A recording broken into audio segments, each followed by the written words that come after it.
Helldivers 2 into the Unjust Deep Dive. Deep Dive as in Unjust Deep Dive? Or I haven't played this game since the Squids released. Oh, what the hell are those? I haven't seen those before. They look nasty with the Unjust acid. launches, Super Earth's maximum security cities have come under an unprovoked attack by the Terminates. Unprovoked. A seemingly coordinated attack.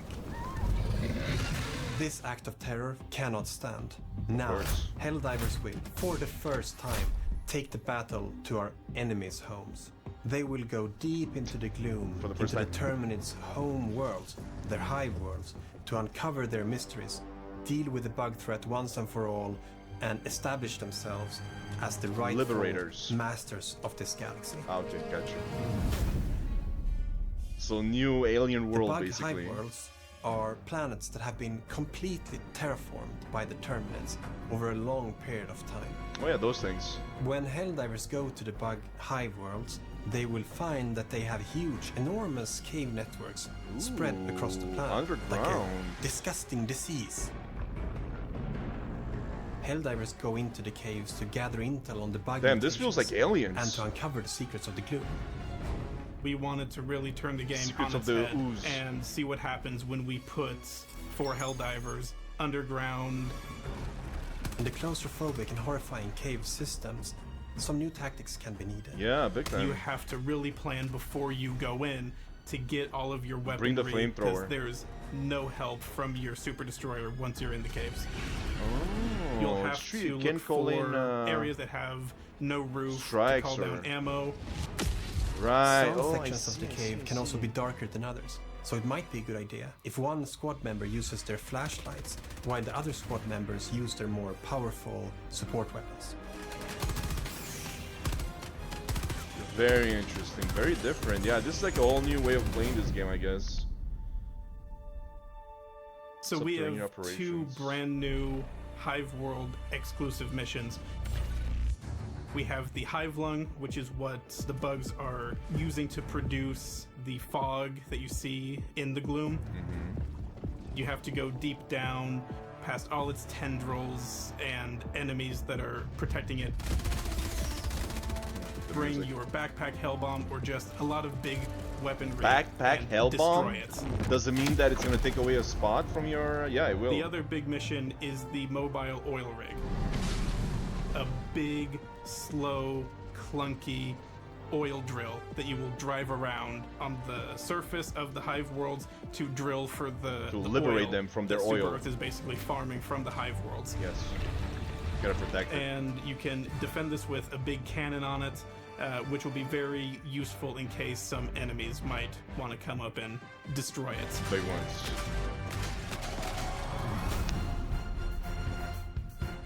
Above and below. With new subterranean environments, we of course have to have subterranean species. Yeah, we have new enemies that burrow into the ground and erupt. Lurkers from StarCraft. No. So the warrior will be your run-of-the-mill mole enemy that will new enemies, charge towards you from underground.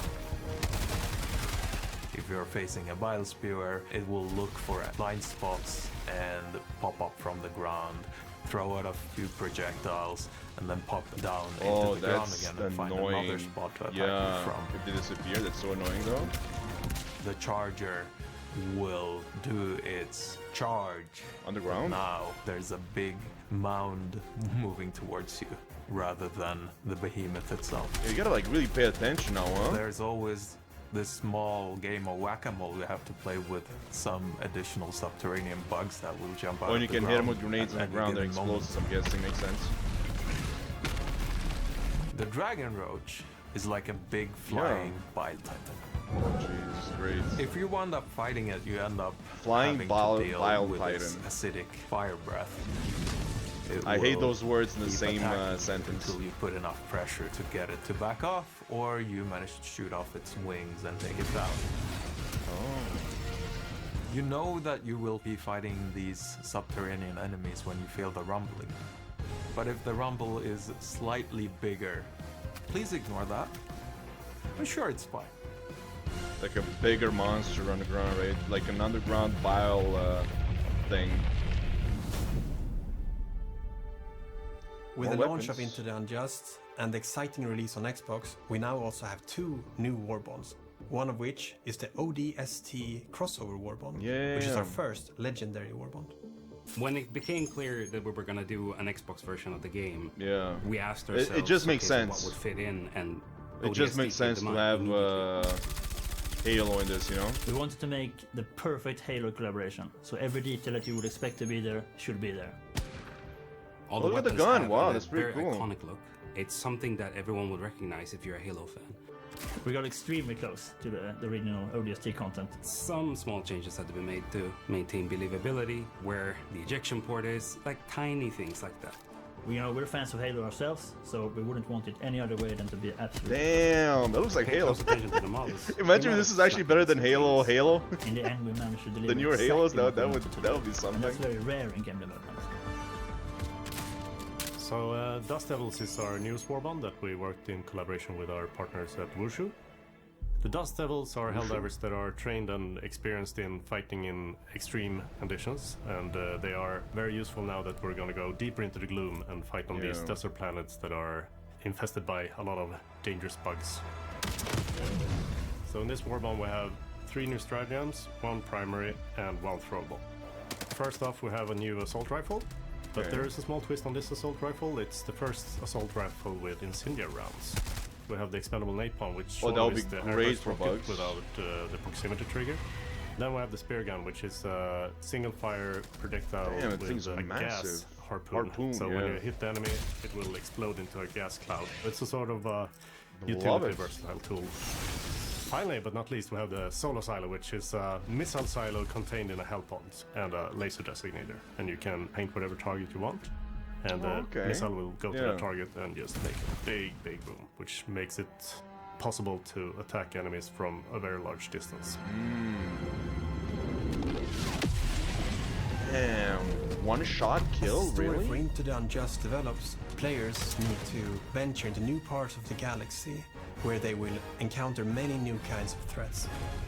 We have many things in store that we are very excited about. Adjust yourselves, because it's time to bring some justice into the unjust. Thanks. Yeah, what a great idea for Halo though, to like have it playing this game. It just makes sense. I feel like, you know, if you were to like somehow role play yourself as being in a different world and thinking of like different shit, it actually makes a lot of sense, right? I'm also looking at the gameplay for the caves. I think I get it, the way they said it. It's like you're going into a cave and for like I don't know how many like miles, there's no way to get reinforcements. So you have to go through it without reinforcements. And once you're able to like kill all these monsters, you manage to get like a little bit of a break. You get your reinforcements because, you know, now you have like an opening in the sky that you're outside. And then you go back into another cave, and then you're like for another couple of miles, you're just like, you know, trying to survive and get to the boss until you get like another opening. And you're kind of like, it's kind of like a bit more, it's less forgiving than just being outside and, you know, calling in reinforcements. This one, you got to go in and you got to be like careful to survive and make it all the way till the end, at the end of the cave, call in reinforcements, and then do it all over again, you know? Such a great idea. New weapons, new enemies, new everything. I absolutely love it. Again, this is such an amazing game. If you haven't played already, like, you definitely have to. And now with the whole, like, Halo collab, it's even better, I would say, for the Xbox fans. Thanks for watching. Peace.